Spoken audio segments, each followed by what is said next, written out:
ဘယ်သူပဲဖြစ်ဖြစ်ထာဝရလူပြုခြင်းတယ်အားခြင်းတယ်ထာဝရလူပြုခြင်းတယ်တင်းတော့တင်းတယ်နော်ရှုပနာစာရှုပညာကာမတတ္တာတရားရီမန္တရာထာဝရလူပြုမှုပြန်လို့ကြတယ်အားလုံးထာဝရလူပြုပြန်လို့တဲ့တရားရီဟာတဲ့ကိုချင်းတရားကိုအမြဲတမ်းဆန့်ကျင်နေကြတာပဲဟုတ်တယ်မလားမအိုးချ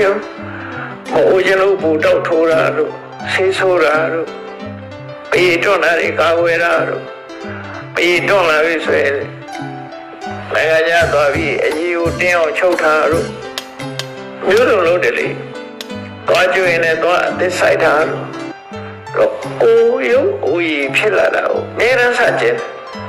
ကိုဆန့်ကျင်တာတွေဟာဖြစ်လာတယ်ဆိုကိုဆန့်ကျင်တဲ့ဟာတွေဖြစ်လာတာကိုမဖြစ်ချင်တာတွေကိုဖြစ်လာအဲ့ဒါကိုပြောတော့ဩတာနေတွေ့ဝဖြာဥဒ္ဓိ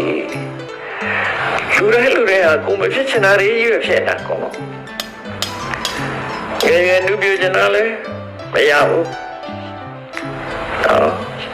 ဒီကျမ်းမာချင်တာလည်းမရဘူးထာဝရကျမ်းမာချင်တဲ့လူကလည်းမရဘူး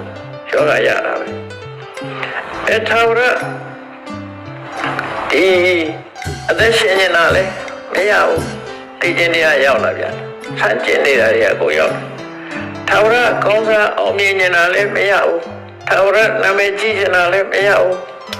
ထာဝရချီးမွမ်းခံရရင်လည်းမရဘူးအဲထာဝရဒီချမ်းသာဒုက္ခဆိုတာလေမရနိုင်ဘူးတဲ့ကိုလိုချင်တာကချမ်းသာရတာကဒုက္ခကိုလိုချင်တာကကျမ်းမာတာရတာအဖျားတိဟောအဲ့ဒါလို့ဘဝမှာမဖြစ်ချင်တာတွေဘယ်သူပဲကြည့်ကိုဖြစ်ချင်တာထာဝရဖြစ်နေတဲ့လူဆိုတရားမှမရှိဘူးကုန်လို့အဲ့ဒါတွေကိုကြည့်လိုက်မယ်ဆိုလို့ရှိရင်ဒိဋ္ဌဝမေအရတိဟုမြတ်စွာဘုရားဟောတာအဲ့ဒါတွေကကြည့်ပြီးတော့ငါတော့တော်စိတ်ပြည့်တယ်ပေါ့ဒုက္ခကြီးကိုငြင်းငွေတယ်လို့ပြောတာလူချင်းဟုတ်တယ်လူချင်းတို့ထိနှဆော့ပြီးတော့တောထက်တရားကျင့်လာလေငါတော့အဲ့ဒါတွေတော်စိတ်ပြည့်ပြီးတော့ငြင်းငွေတယ်တဲ့လူချင်းတရားတစ်ခုမှမရှိဘူးဒိဋ္ဌဝမေအရတိဟုအဲ့ဒါလူစိတ်ပြည့်စရာကောင်းရုံမျှလားလို့ဆိုမဟုတ်ဘူးလူတွေမှာအဲ့စိတ်ပြည့်စရာကောင်းတဲ့အနေထားမှာရှင်ဝမှာလှမ်းညညောင်ကြီးရတယ်စူးနေသေးတယ်အဲ့ဒီရင်ဝမှာစူးနေတဲ့ညညောင်ဟိုတဲ့